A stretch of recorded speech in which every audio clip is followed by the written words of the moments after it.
கிறிஸ்துவுக்குள் அன்பான தேவ பிள்ளைகளே, ஆண்டவராய் இயேசு கிறிஸ்துவின் பரிசுத்தமுள்ள மாறாத நாமத்தில் உங்களை நான் வாழ்த்துகிறேன். தேவனை துதித்து பாடப்போகிறோம். எல்லாருக்கும் தெரிந்த ஒரு அருமையான பாடலை பாடி தேவனை ஆராதிப்போம். கர்த்தரை துதியுங்கள், அவர் என்றும் நல்லவர், அவர் பேரன்பு என்றும் உள்ளது. கர்த்தரை துதியுங்கள், அவர் என்றும் நல்லவர், அவர் பேரன்பு என்றும் உள்ளது.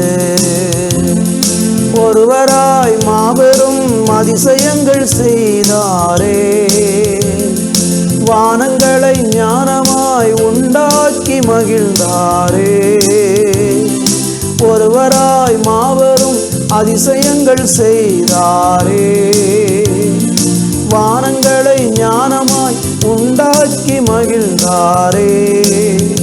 என்னும் போற்றி புகழுவோம், நாம் உயர்த்தி மகிழுவோம் என்று போற்றி புகழுவோம், நாம் உயர்த்தி மகிழுவோம். கர்த்தரை துதியுங்கள், அவர் என்றும் நல்லவர், அவர் பேரன்பு என்றும் உள்ளது. கர்த்தரை துதியுங்கள், அவர் என்றும் நல்லவர், அவர் பேரன்பு என்றும் உள்ளது. பகலை ஆள்வதற்கு கதிரவனை உண்டாக்கினார், இரவில் ஆள்வதற்கு உண்டாக்கினார். பகலை ஆள்வதற்கு கதிரவனை உண்டாக்கினார், இரவில் ஆள்வதற்கு சந்திரனை உண்டாக்கினார். இன்று போற்றி புகழுவோம், நாம் உயர்த்தி மகிழுவோம். இன்று போற்றி புகழுவோம், நாம் உயர்த்தி மகிழுவோம். கர்த்தரை துதியுங்கள், அவர் என்றும் நல்லவர், அவர் பேரன்பு என்றும் உள்ளது. கர்த்தரை துதியுங்கள், அவர் என்றும் நல்லவர், அவர் பேரன்பு என்றும் உள்ளது. கர்த்தரை துதியுங்கள், அவர் என்றும் நல்லவர், அவர் பேரன்பு என்றும் உள்ளது. ஆண்டவரே, உம்மை துதிக்கும் போது உம்முடைய பேரன்பு ஆண்டவரே எங்கள் மேலே பொழிந்தருளுகிறீரப்பா. ஆண்டவரே, உம்மை துதிக்க துதிக்க அது எங்களுக்கு ஒரு சந்தோஷத்தை தருகிறது, மகிழ்ச்சியை தருகிறது, மேன்மையை தருகிறதற்காக நன்றி. தொடர்ந்து கூடையிறோம்.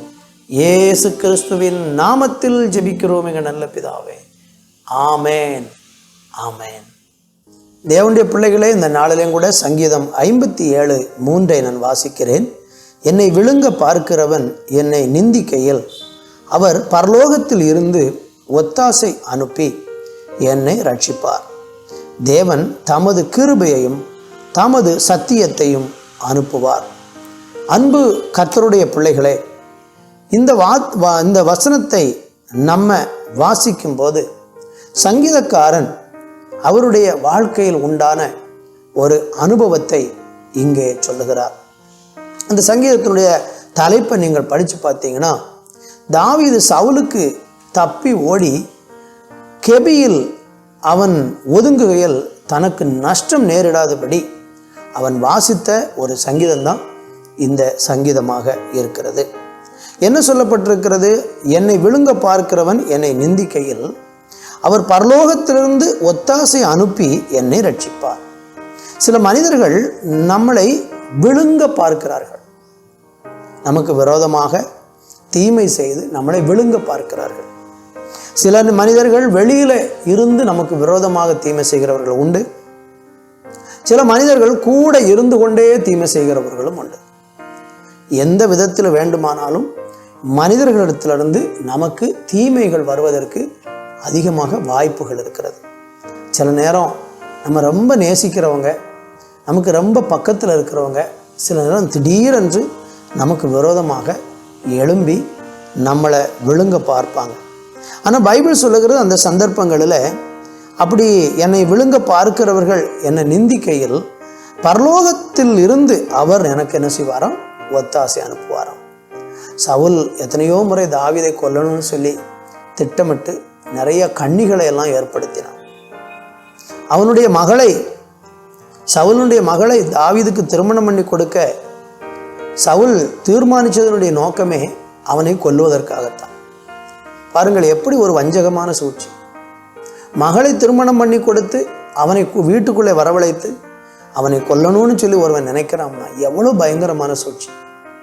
இப்படித்தான் இன்றைக்கு உலகத்தில் மனிதர்கள் நம்மளை பாசங்காட்டி கூட சிலர் கொன்று விடலாம் என்று நினைப்பாங்க, தீமை செய்யலாம்னு நினைப்பாங்க. ஆனால் தாவீது தேவனை மாத்திரம் நம்பி கர்த்தரை மாத்திரம் சார்ந்திருந்ததுனால சவுலனுடைய எந்த சதி திட்டத்திலையும் தாவீது அகப்படாதபடிக்கு பரலோகத்திலிருந்து தேவன் தாவீதுக்கு ஒத்தாசை அனுப்பி அவனை ரட்சித்தார் என்று அவரே சாட்சி சொல்றார். அதனால இந்த நாட்களில் உங்களுக்கு விரோதமாக சில மனிதர்கள் உங்கள் முதுகுக்கு பின்னால உங்கள் காதுகள் கேட்காம அல்லது சதியான ஆலோசனை பண்ணி திட்டமிட்டாலும் நீங்கள் பயப்பட வேண்டாம். தேவனை சார்ந்து வாழ்ந்து பாருங்க.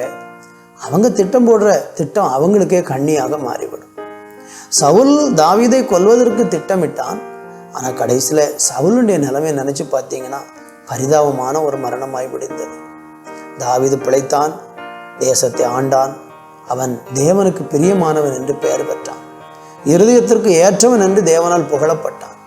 நம்ம ஆண்டவரை உறுதியை பற்றி கொண்டா இந்த பூமியில் மனுஷன் வைக்கிற எந்த ஒரு கண்ணிலையும் தெய்வம் நம்மளை விழவிடாதபடிக்கு ஒத்தாசை அனுப்பி நமக்கு அவர் உதவி செய்வார். சங்கீதக்காரன் 121:1 சொல்லும்போது சொல்றார், எனக்கு ஒத்தாசை வரும் பர்வதங்களுக்கு நேராக என் கண்களை ஏறெடுக்கிறேன், வானத்தையும் பூமியும் உண்டாக்கின கர்த்தரிடத்திலிருந்து எனக்கு ஒத்தாசை வரும் என்று.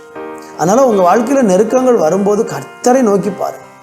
மனுஷர் உங்களுக்கு விரோதமாக எழும்புறாங்களா, கர்த்தரை நோக்கி பாருங்க, தெய்வத்தை நோக்கி பாருங்க. தேவனை நோக்கி பார்க்கிற பிள்ளைகளுக்கு ஆண்டவர் நன்மையான பலனை தந்து பாதுகாத்து ஒத்தாசை அனுப்புவார். சோர்ந்து போக வேண்டாம், நம்பிக்கையோடு இருங்கள். கர்த்தர் இந்த நாளில் உங்களை காப்பார். நல்ல தகப்பனே, எங்களை கண்மணி போல பாதுகாக்கிற உம்முடைய அன்புக்காக, உம்முடைய ஆசீர்வாதத்திற்காக, உம்முடைய நன்மைக்காக எங்கள் தேவாதி தேவனை நாங்கள் ஸ்தோத்தரிக்கிறோம். தொடர்ந்து நீர் எங்களோடு இருந்து எங்களை ஆசீர்வதித்து நடத்தும். இயேசுவின் நாமத்தில் பிதாவே, ஆமேன், ஆமேன்.